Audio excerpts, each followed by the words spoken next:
शहर के सबसे पॉश इलाके में एक बहुत ही मशहूर पार्लर था। नाम था नूर ब्राइडल स्टूडियो। उस पार्लर की मालकिन थी सान्या। इतनी खूबसूरत, इतनी शांत कि लोग कहते थे अगर शादी के दिन सान्या ने मेकअप कर दिया तो दुल्हन किसी परी से कम नहीं लगती। उसके पार्लर के बाहर हमेशा लंबी लाइन लगी रहती। 1 साल पहले तक वो एक छोटे से कमरे में काम करती थी, लेकिन अब उसका 3 मंजिला लग्जरी स्टूडियो था, जहां बड़े बड़े बिजनेसमैन, नेता और फिल्मी लोग तक अपनी बेटियों का ब्राइडल मेकअप करवाते थे। पर शहर में एक अजीब अफवाह भी थी। जो भी लड़की शादी वाले दिन सान्या के पार्लर जाती, वो शादी से पहले अचानक गायब हो जाती।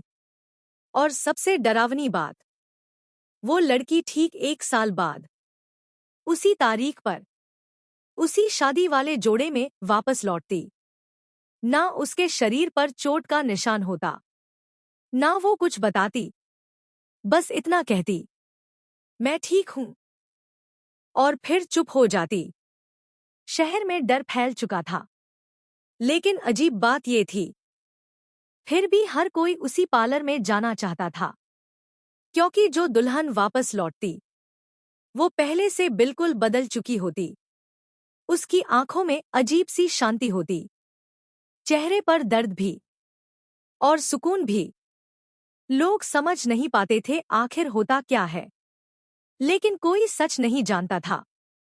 एक दिन शहर के सबसे अमीर व्यापारी की बेटी रिया की शादी थी। पूरा शहर उस शादी की बात कर रहा था। रिया बहुत खुश थी। उसका होने वाला पति आदित्य उससे बहुत प्यार करता था।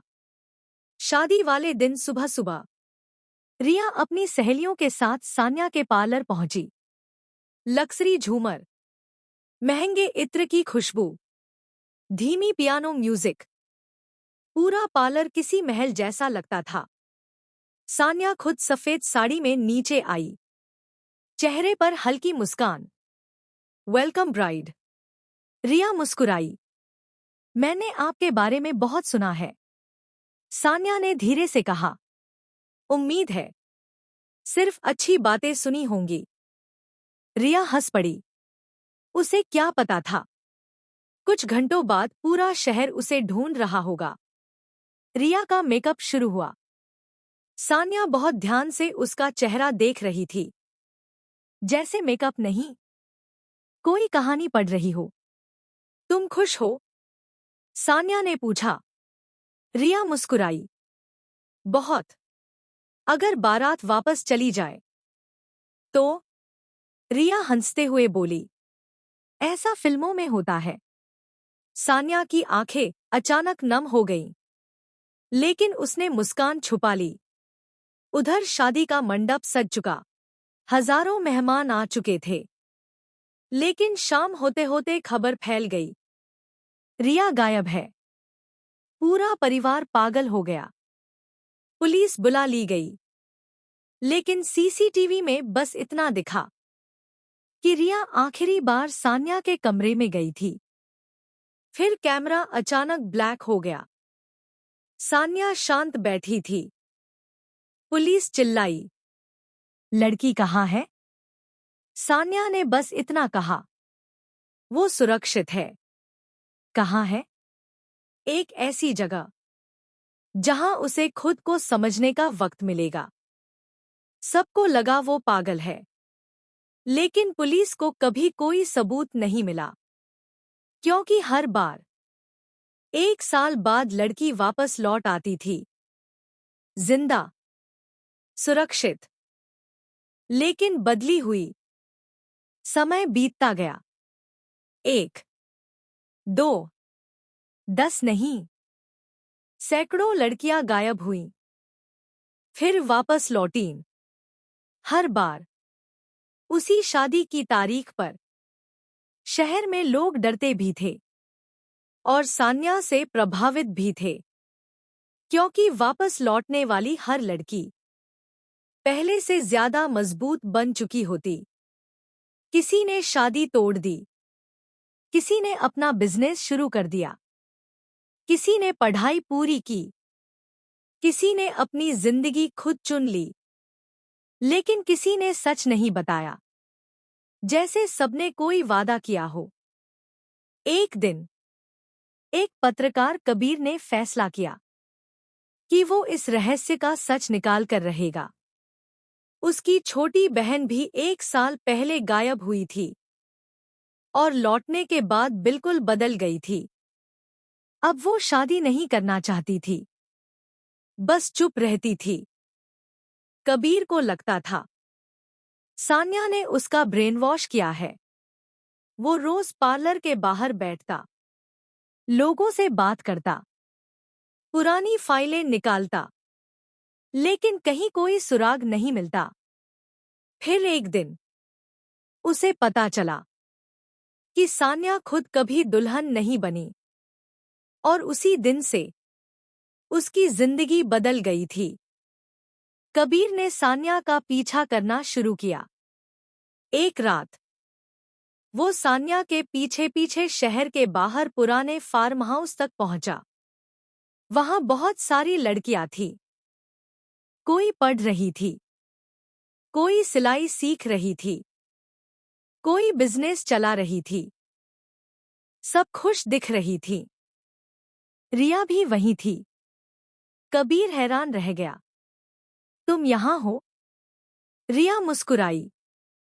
हाँ, तुम्हें किडनैप किया गया है। रिया धीरे से बोली। नहीं, हमें बचाया गया है। कबीर समझ नहीं पाया। तभी पीछे से सान्या की आवाज आई।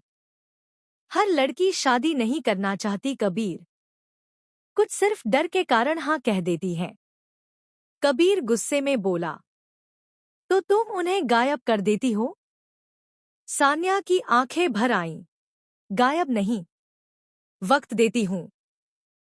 कबीर चिल्लाया, तुम्हें कोई हक नहीं है। सान्या पहली बार टूट गई। उसने धीरे धीरे बोलना शुरू किया। जब मैं 19 साल की थी, मेरी पहली शादी तय हुई। बारात दहेज के कारण वापस चली गई। लोगों ने कहा लड़की मनहूस है। दूसरी बार रिश्ता हुआ, फिर टूट गया। तीसरी बार लड़के वालों ने कार मांगी। चौथी बार फ्लैट। पांचवी बार शादी के मंडप में मुझे अपमानित किया गया। और छठी बार। सान्या की आवाज कांप गई। छठी बार दूल्हे ने सबके सामने कहा, तुम जैसी लड़की से शादी कौन करेगा? कमरे में सन्नाटा छा गया। उस दिन मैंने खुद को खत्म करने की कोशिश की, लेकिन मैं बच गई। फिर मैंने तय किया, अब मैं किसी के सामने नहीं झुकूंगी। मैंने दिन रात मेहनत की, छोटे कमरे से शुरुआत की, लोगों के घर जाकर मेकअप किया, अपमान सहा। लेकिन एक दिन मैं शहर की नंबर 1 ब्यूटिशियन बन गई। उसकी आंखों से आंसू गिर रहे थे। फिर मैंने दुल्हनों की आंखों में वही डर देखना शुरू किया।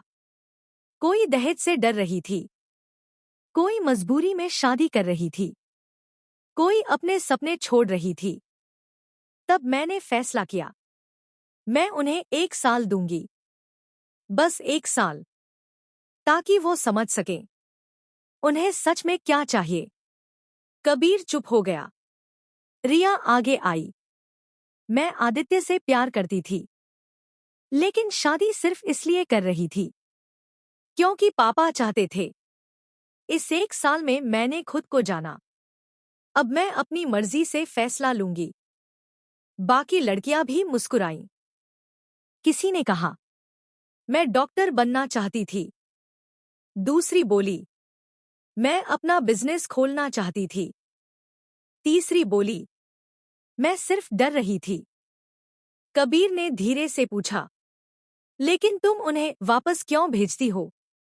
सान्या मुस्कुराई, क्योंकि भागना हल नहीं, वापस जाकर फैसला लेना जरूरी है।